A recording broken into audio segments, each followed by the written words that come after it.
Potential Reggae Boyz striker Ellis Simms might be on his way to AFC Bournemouth after Dominic Solanke's transfer move to Spurs.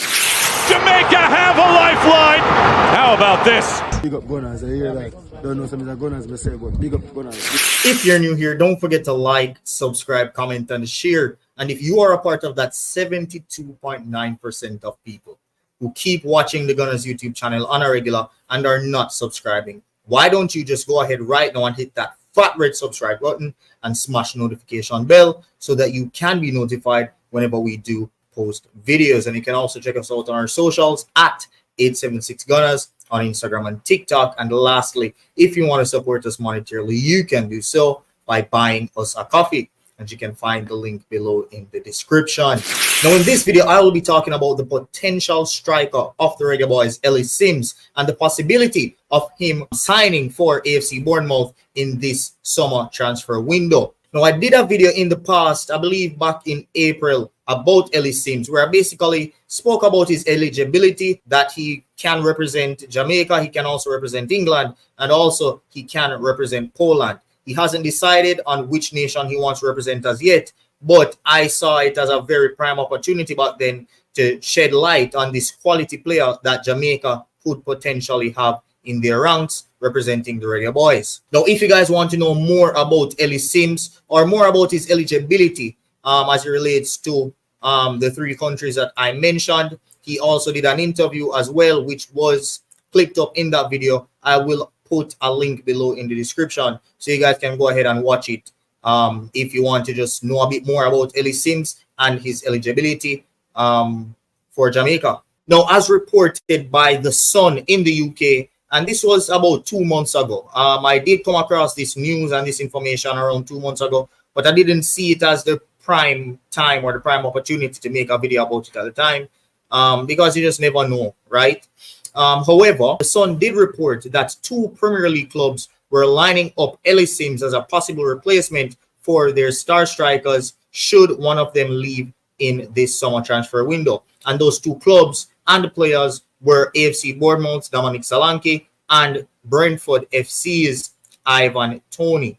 Now, all 3 strikers, Ellis Simms, Ivan Toney, and Dominic Solanke, have a very similar profile and have a very similar style of play, which would make sense as to why AFC Bournemouth and Brentford would see Ellis Simms as a prime replacement for their star strikers if they were to make a move this summer. They are all deadly in the box if given a chance, and they also do offer a whole lot as it relates to linking up play, bringing others into the play. They are all players that are very hardworking, very tenacious, and also they are very dangerous in both boxes, whether that's an attacking set piece or defending a set piece. Ivan Toney, Dominic Solanke, and Ellis Simms, they all have that physical prowess, that height, and that leap that gives them that advantage in both boxes. Now, Dominic Solanke last season scored a total of 19 goals and added another 3 assists in the Premier League in 38 games. And that equates to basically a goal every other game, which is a tremendous return when you take into consideration that he was playing for a Bournemouth team that finished 12th place in the Premier League last season. That's a very, very good return. Then you also add in the fact that he had an expected goals ratio of 19.6. So ending the season with 19 goals, he basically scored the goals that were given to him to score. It's not that huge of an underperformance that you would see a lot of strikers have. Only the elite level strikers normally overperform their XG, right?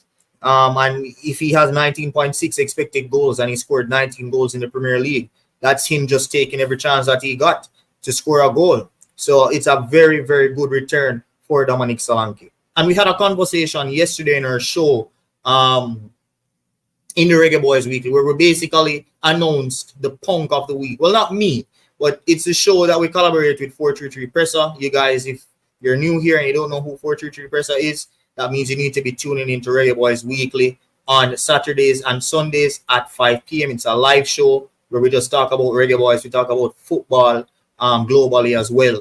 And on that show, we have a punk of the week on Saturdays. An award that basically goes to whoever in the sporting world just did something stupid or something that we don't think was sensible. And then on as the Sunday, which is today, later on in the show, we will also announce the star of the week, which is for, obviously, as the name suggests, someone who did something very commendable during that week. Yesterday, we announced the punk of the week, and it wasn't my choice. I kind of disagreed with the punk of the week, but I allowed Kishan over at 433 Presser to decide the punk of the week for this week, and his punk was Daniel Levy, which is the chairman for Tottenham Hotspur. And his reason for that was basically that he did not believe that Dominic Solanke was worth 65 million pounds. And I was basically explaining to him that it's not always about the ability of a player. That money might just have been the reason for them spending that amount, might just be because of his value to the club that he's selling, might just be because of the value that he has to the club that he's selling. Now, for a team, for a man that has scored 19 goals in the Premier League, for a team that finished 12th place, and he's on a good contract as well, or a long-term contract, you're going to find it very hard to pull that man away from that club, because they will need to spend to replace him, right? And you can't just replace 19 goals like that without spending big money. So therefore, you're going to have to ask for big money as well. So I think that price of 65 mil, and it was 55 mils guaranteed and 10 million add-ons for Dominic Solanke, it's a fair deal in my opinion. So I didn't really fully agree with that punk of the week selection. However, it's Spurs, so I can't really disagree as an Arsenal fan. So I just allowed him to go ahead with that. Going over into Ellis Simms. Ellis Simms scored a total of 19 goals and 4 assists in 52 games and was very crucial to Coventry's run in the FA Cup all the way through to the semi-final. As you guys are seeing, he scored a total of 6 goals in 6 games. And his overall style of play, his guile, the way how he glides on the pitch, carries the ball, links up play, finishes chances, that is what caused a whole lot of teams, especially Brentford and Bournemouth, to be attracted to him as an out-and-out striker and player for their team, potentially replacing the likes of Dominic Solanke or Ivan Toney. This is also a very young striker at age 23, but that doesn't stop the fact, or it doesn't, his age does not show the way how he plays, right? He definitely has a whole lot of qualities, and compared to Solanke at 27 and Ivan Toney at 29, if he can continue on the trajectory that he's going, if Bournemouth were to sign him, it would have been a steal and a very, very good move for both him and the club. Hopefully the new Reggae Boyz coach Stephen, and hopefully the new Reggae Boyz coach Stephen McLaren will be scouting. As he said, he will be scouting, he will be calling all of these players who are eligible to play for Jamaica that are ready and that makes sense to call. And in my opinion, he definitely does make sense to call. Ellis Simms is a quality player. He's shown that against Manchester United in the FA Cup last season. He's shown it in the Championship. He's shown it all throughout the season that he can score goals. He can impact the play in both boxes. He can work well. He's a very tenacious player as well. From back in the days where he represented Everton, he came up through their youth ranks. And I believe he played 11 games, scoring 1 goal. And at that time, he was a very young player. Right now, he's 23. That was around in 2021, 22. So he was a very, very young player at the time. And it's evident that he went on, developed his game, and now he's a very seasoned and very good professional. So hopefully, Stephen McLaren does have him on the list of players that he's going to ring up and try to get them and convince them to come and represent the national team.